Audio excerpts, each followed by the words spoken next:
Olá, meus irmãos e minhas irmãs, que a paz de Deus que excede todo entendimento guarde os vossos corações em Cristo Jesus. O que acontece quando o ramo se separa da árvore que o sustenta? Conectados à fonte da vida, o segredo espiritual revelado em João 15. Esse é o nosso texto de hoje. Eu sou Sandra Reis, estou aqui em Belo Horizonte, Minas Gerais. Eu sou membro da Assembleia de Deus, faço parte da Assembleia de Deus Missão. E você? Qual a sua cidade? Qual a sua congregação? De onde você lê a Bíblia comigo? Coloque aí as suas considerações também. Pode fazer perguntas, pode trazer seu testemunho. Quem sabe, se você trouxer seu testemunho, eu também possa trazer aqui os lugares de colocar o que Deus tem feito na vida de todos vocês. Depois eu vou contar o meu testemunho, eu vou tirar um dia só para contar os testemunhos, os milagres que Deus tem feito na minha vida. Vamos à nossa leitura? Capítulo 15 de João. Eu sou a videira verdadeira e o meu pai é o lavrador. Toda vara em mim que não dá fruto, atira, e limpa toda aquela que dá fruto, para que dê mais fruto. Vós já estáis limpo pela palavra que vos tenho falado. Está em mim e eu em vós. Como a vara de si mesmo não pode dar fruto, se não estiver na videira, assim também vós, se não estiverestes em mim. Eu sou a videira, vós as varas. Quem está em mim e eu nele, esse dá muito fruto, porque sem mim nada podeis fazer. Se alguém não estiver em mim, será lançado fora como a vara e secará. E os colhem e lançam no fogo e ardem. Se vós estiverdes em mim, as minhas palavras estiverem em vós, pedireis tudo o que quiserdes e vos será feito. Nisto é glorificado meu Pai, que deis muito fruto, e assim sereis meus discípulos. Como o Pai me amou, também eu vos amei a vós. Permanecei no meu amor. Se guardardes os meus mandamentos, permanecereis do meu amor, no mesmo modo que eu tenho guardado os mandamentos de meu Pai e permaneço no seu amor. Tenho-vos dito isto para que o meu gozo permaneça em vós e o vosso gozo seja completo. O meu mandamento é este, que vos ameis uns aos outros, assim como eu vos amei. Ninguém tem maior amor do que este, de dar a alguém a sua vida pelos seus amigos. Vós sereis meus amigos se fizerdes o que eu vos mando. Já não vos chamarei servos, porque o servo não sabe o que faz o seu senhor. Mas tenho-vos chamado amigos, porque tudo quanto ouvi de meu Pai vos tenho feito conhecer. Não me escolhestes vós a mim, mas eu vos escolhi a vós, e vos nomeei para que vades e deis frutos, e o vosso fruto permaneça, a fim de que tudo quanto em meu nome pedis ao meu Pai, ele vos conceda. Isso vos mando, que vos ameis uns aos outros. Se o mundo vos odeia, primeiro do que a vós, me odiou a mim. Se vós fosseis do mundo, o mundo amaria o que era seu, mas porque não sois do mundo, antes eu vos escolhi do mundo, por isso é que o mundo vos odeia.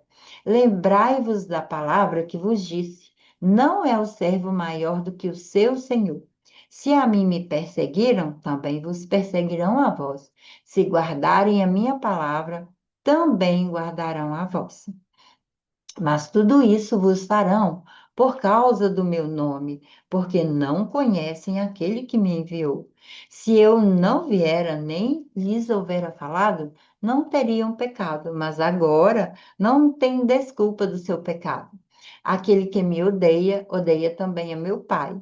Se eu entre eles não fizesse tais obras, quais nenhum outro tem feito, não teriam pecado, mas agora viram-nas e me odiaram a mim e a meu Pai. Mas é para que se cumpra a palavra que está escrita na sua lei. Odiaram-me sem causa. Mas quando vier o Consolador, que eu da parte do Pai vos hei de enviar, aquele Espírito de verdade que procede do Pai, ele testificará de mim. E vós também testificareis, pois estivestes comigo desde o princípio. No capítulo 15, Jesus continua ensinando os discípulos na mesma noite da última ceia. Depois de falar sobre confiança, esperança, promessa do Espírito Santo, Jesus agora usa uma imagem muito simples e poderosa para explicar a vida espiritual. Ele usa a videira e os ramos. Naquela época, as videiras eram comuns em Israel. E as pessoas entendiam bem como funcionava o cultivo de uma planta que produz frutos. E Jesus então declara: Eu sou a videira verdadeira, o meu pai é o agricultor. E explica que os seus seguidores são os ramos ligados a essa videira. Jesus é a videira, nós somos ligados a ele, e o Pai, que é Deus, cuida de todos nós. O ensino principal desse capítulo é permanecer. Jesus diz que assim como um ramo não produz frutos se ele estiver separado da videira, também nós não podemos produzir uma vida espiritual verdadeira sem permanecer conectado nele. E ele declara algo muito simples e claro: sem mim nada podeis fazer. E se ele era a videira, simplesmente preciso estar conectado nele, porque sem ele, como que eu vou ter vida? Isso significa que a força espiritual, o crescimento da fé e a transformação da vida vem desse relacionamento contínuo com Cristo. Preciso me ligar a Cristo, me relacionar com Ele, ter comunhão com Ele, para eu ter essa transformação. Se Jesus traz para nós esse lugar de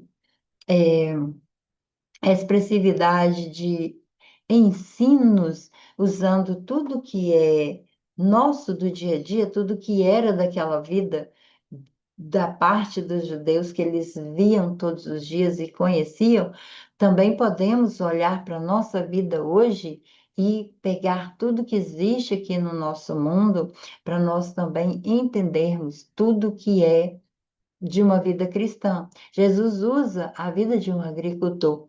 Ele pega um agricultor para dizer que o agricultor era o pai, era aquele que cuida, aquele que poda, aquele que ajuda você a crescer e a produzir frutos. Para que você possa produzir frutos, você precisa ser podado.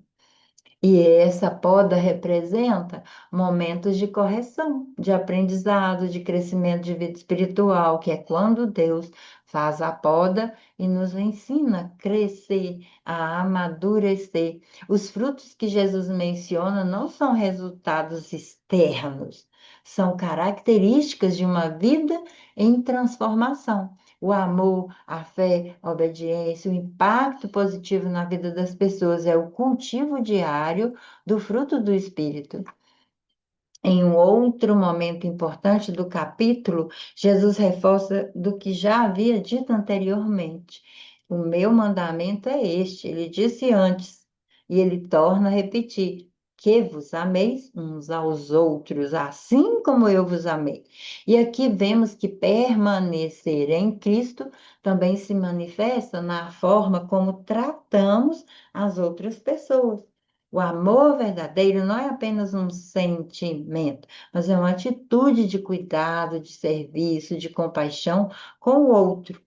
Jesus também chama seus discípulos de amigos, mostrando que o relacionamento com ele não é apenas religioso, mas é pessoal, é profundo, é íntimo, uma intimidade. E ele deixa também esse lugar de alerta que o mundo nem sempre vai nos compreender, porque seguimos a Ele. Ele não foi rejeitado? Se ele sofreu rejeição, aqueles que vivem de acordo com seus ensinos também vão enfrentar oposição. E ele encoraja os discípulos a permanecer firme, confiando na sua presença, na ajuda do Espírito Santo. E hoje a mensagem traz para nós também esse encorajamento: permaneça firme. mesmo que você esteja num lugar de incompreensão, permaneça. Quais ensinos ele traz para a nossa vida? A vida espiritual depende de eu permanecer conectado a Cristo, ficar ligado à videira. Ele é a videira verdadeira. Deus trabalha em nossa vida para produzir crescimento e fruto. O amor deve ser essa marca principal do cristão. E a nossa fé se manifesta através de atitudes de transformação, mesmo diante de desafios. Cristo permanece comigo, permanece com você. Como que eu aplico essa mensagem na minha vida? Reserve tempo para fortalecer seu relacionamento com Deus. Entenda que momentos difíceis podem fazer parte do processo de crescer espiritualmente. Procure demonstrar amor nas suas atitudes no dia a dia. Lembre-se que a verdadeira força espiritual vem dessa conexão com Cristo. Permaneça firme na fé, mesmo quando você enfrentar desafios. E aplicar, viver isso no dia a dia é buscar estar conectado com Deus através da oração, da palavra, do jejum. Permita que Deus trabalhe sua vida para que você possa produzir bons frutos. Pratique o amor nas pequenas atitudes do dia a dia. Confie que permanecer em Cristo traz direção e propósito. Quando permanecemos ligados a Cristo, nossa vida se torna um ramo vivo que produz frutos de amor, de fé e de transformação. Que Ele proporciona a você esse lugar de estar sempre conectado a Ele e de produzir frutos de amor, de compaixão, de fé, de humildade, e que você também possa espalhar isso às pessoas que estão à sua volta. Até nosso próximo momento de leitura da Palavra de Deus.